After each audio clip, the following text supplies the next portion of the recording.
What's going on, everyone? It's Mike back again, and this is Tanusha. As you would expect, the daily news show at this point. John, you okay? You're looking a bit sunburned there, mate. You been in the garden? No, probably stress. Oh dear. Oh dear, dear, dear. Um, well, let's hope that his blood pressure drops while we talk about some of the breaking news that has happened today. And that is that Tieno Barry is one step away from signing as an Everton player, believed to be the medical. Everton have agreed to deal with him, agreed to deal with Villarreal, but it looks like it literally is just a case of getting him in, doing his medical, and hopefully he'll be back with the team on Wednesday. You wanted a striker, you got a striker. Are you happy with the striker? Well, yeah. I mean, Everton I wouldn't say they put all their eggs in one basket with Barry, but listen, they've chased him hard all transfer window.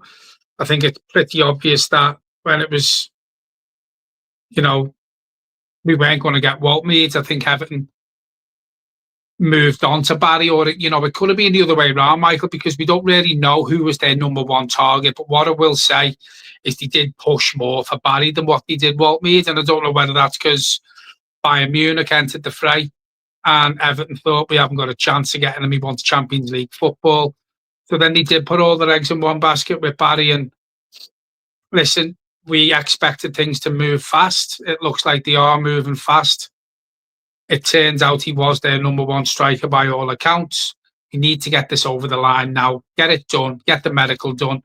The last couple of weeks as well, I just need to correct myself. I have said Everton are going back on training on Wednesday. It's actually Monday. I think it's Monday they're back.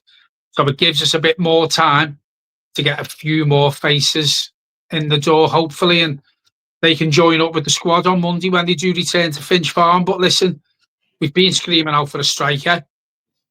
Is he the finished article? In my opinion, by no stretch of the imagination, is he the finished article? Is he better than what we've got from what we've seen? Probably, yeah. Everton are spending quite a bit of money on him, so David Moyes must really rate him. And what I do want to say is the player that we've seen, when we've seen him on social media, we've seen him on YouTube, and listen, YouTube can make anyone look good. But I do think there is a player there that David Moyes will be able to work with. And I also think the likes of Ndiaye around him, when you watch these clips of the players he's had around him at Villarreal, I think the players Everton have, the likes of Ndiaye, who's there,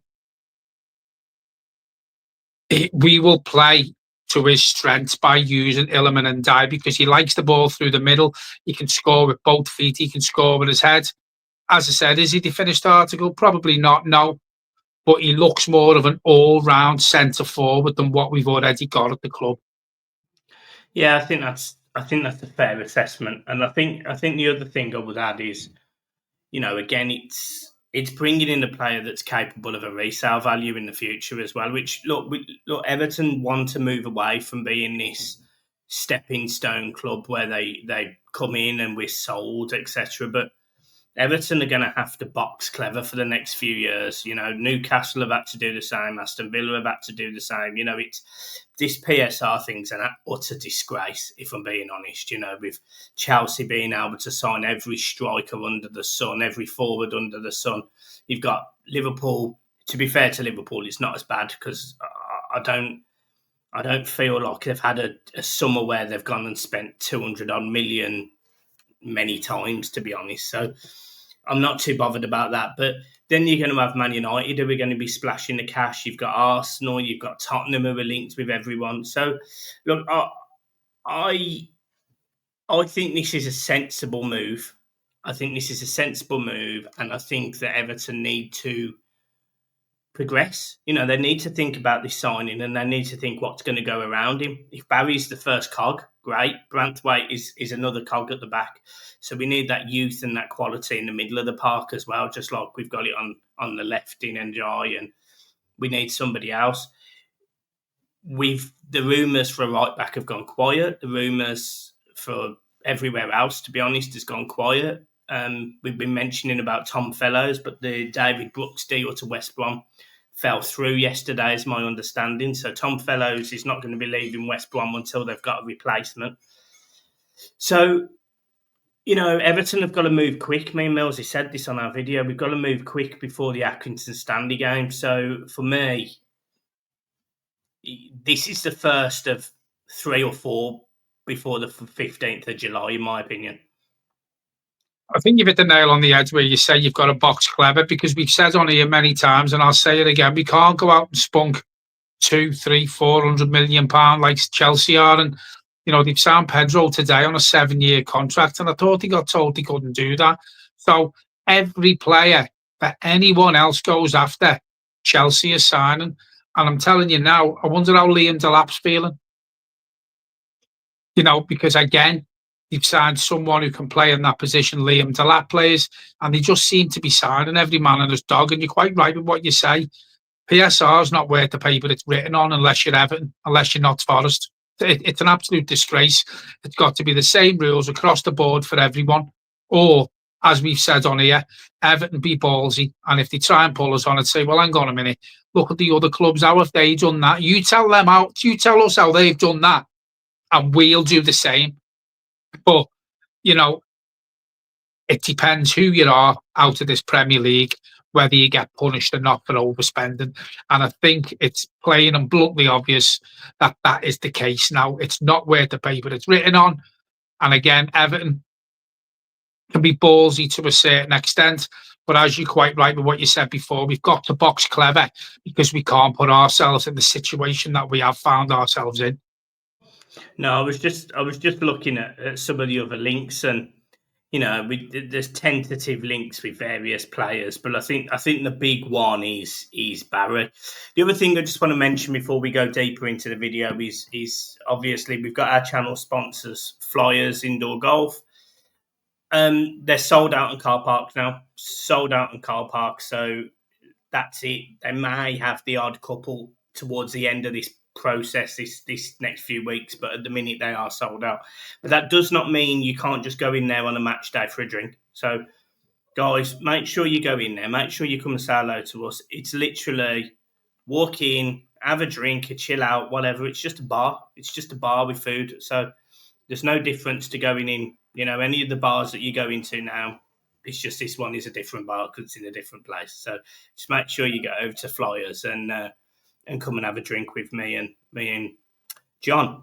The branding's going on the stadium now. Oh, time. Yeah, you happy about it?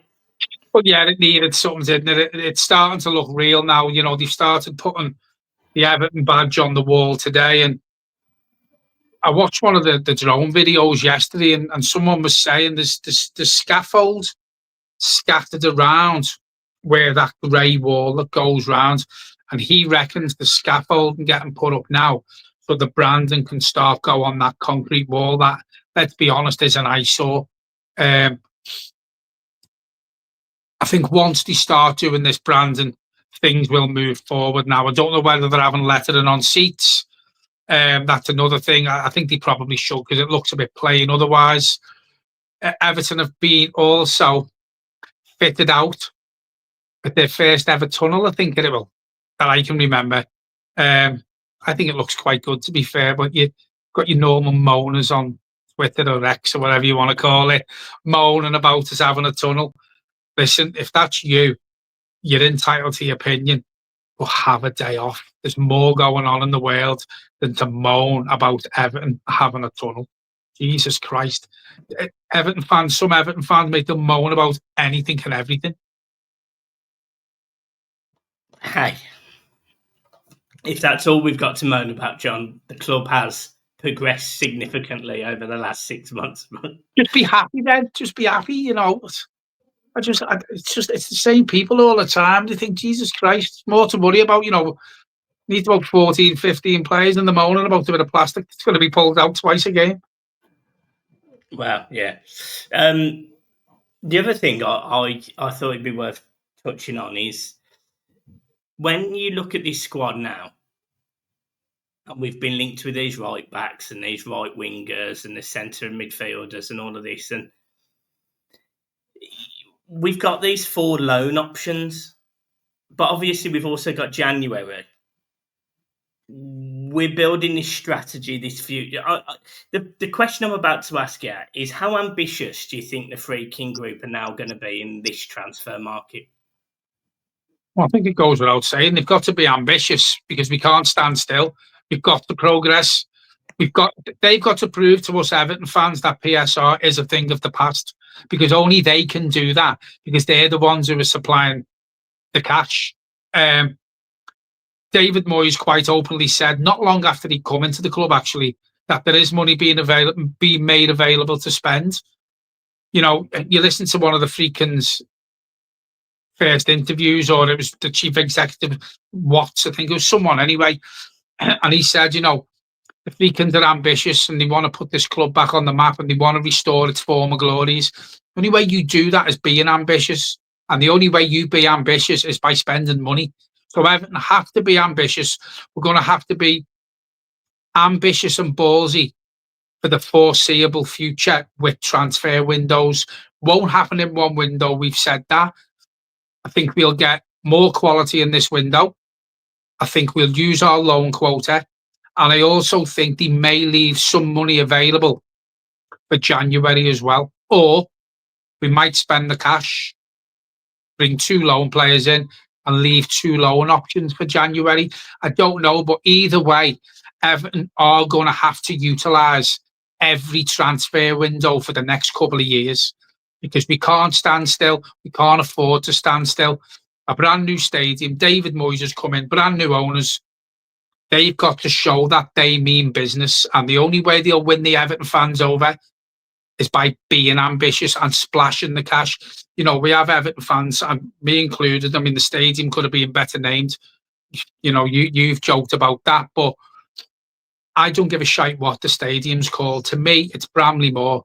You know, people were slagging them off for getting a sponsorship called the Hill Dickinson, and again, I don't care what it's called, as long as these put money into this club, show their ambition, prove they mean business to us Everton fans who've suffered for years and years, haven't won a trophy since 1995.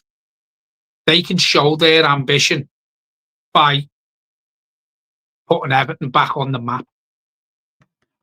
Yeah, fair. I mean, we disagreed a little bit on the stadium, just because, you know, this is a stadium that's going to be in, if I'm not mistaken, it's in the bid for the Euros. If I'm not mistaken, It's got a game there, isn't it? Or is it the World Cup?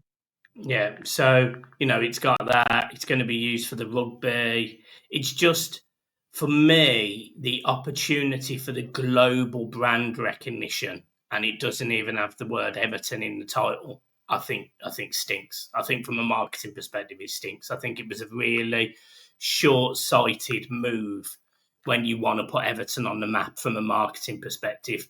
But I know you disagree, and that's fine. But I think. Well, you say it hasn't got Everton in the title. How many Premier League clubs have got the name of the club in the stadium name? I don't think it necessarily needed Everton, but I think it needed something that represented Everton, and it doesn't. Well, Emirates doesn't, Etihad doesn't. So it's one of them. And you're right. The difference is, in that case, both of those names already carry that gravitas. Oh yeah. Listen, the world renowned, aren't the Emirates, the Etihad? You know, they are world renowned. But again, it's obvious. Listen, the Freakins aren't soft, and the people who done the sponsorship deal aren't soft. And they've come out and they've said, you know, it was the best offer on the table. It was for the most money. Whether that's true, I don't know. You know, could have called it the Toyota Stadium. Would that have been worth more? I don't know. But I think that would have been a better name.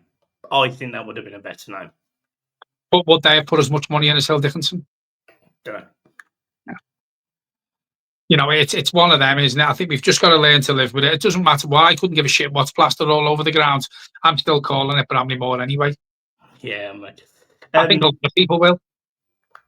And just I mean, this is just a personal note on my perspective, really. I haven't really, me and John haven't really got a lot to talk about in this video, to be honest. But we, you know what we're like. We jump on, we ramble, we chat shit, and that's it. But I was able to get my season ticket spaces today for the first time. You know, because like they come out on Monday. You can buy your season tickets for the game against Roma. It was just really nice to have a week early, being able to get a ticket. It was quite nice. The club, just a little shout out to the club. The accessibility team were absolutely marvellous this morning. So yeah, big shout out to them as well. They were great. They really helped me out. I sorted out my account because it was in a bit of a mess, and yeah, all good in the hood. John, you got anything to ask me, quiz me? No, what I wanted to add, you say about the parking spaces have been took up of flyers. I think Matt got in touch with you and said the first time we shouted it out on here, I think he sold something like 15 spaces, which is phenomenal. I'm not saying that with everyone who watched the Blue Boys Network, by the way. I am. But it just seemed a bit coincidental, didn't it, that we shouted it out and all of a sudden he sold 15 and now he hasn't got any spaces left. So anyone who watches this channel, whether you subscribe or whether you don't, if you've gone and bought your car parking space off from flyers off Matt for the whole season, then thanks very much, because it's good for us as well, because obviously Matt will know that it's come from the Blue Boys Network. So we just want to thank you as well. If you're one of them people, we do appreciate it. Yeah, the other thing, because I spoke to Matt briefly today, and we're trying to come up with some, competitions and things. So guys, let us know in the comments what sort of things you'd like to happen at Flyers, because me and Matt, we've got a good relationship. We're talking about expanding this, so there's a lot of opportunity at Flyers. We can do Everton quizzes, we can do Everton nights, we can do pretty much anything, and Matt will support this channel as we support Flyers. The other thing to just mention, as we keep doing, is their business is golf. So, for any Evertonians that love golf, get yourself down there, spend a bit of time there and enjoy it, because it's a great venue. You didn't come down for the test for the second one, did you, when I parked there? No. It's such a good venue. So, yeah, just get yourself over there, guys, and come and have a drink with us on a match day. We are looking at competitions. Make sure you go and follow them on Instagram as well. So if you have got an Instagram account, make sure you go and follow them. They'd really appreciate that, and especially if you could put a little Blue Boys Network in there, come from Mike. Sounds a bit like John's kids. Come from Mike and John, by the way. Or just the Blue Boys Network? I was more referring to the fact that I'm your children's dad. Brilliant. Right, guys, I haven't got anything else to add. John hasn't got anything else to add either, by the looks of it. He's ready to get back in that garden, top off, tits out, ready for a beer. I'm ready for my bed. I'm knackered. It's too hot. It's too hot, and it's too hot. I'm melting. Right, guys, love you long time. Up the toffees. Peace. Do you want to see us out, John, just quickly? Well, we've already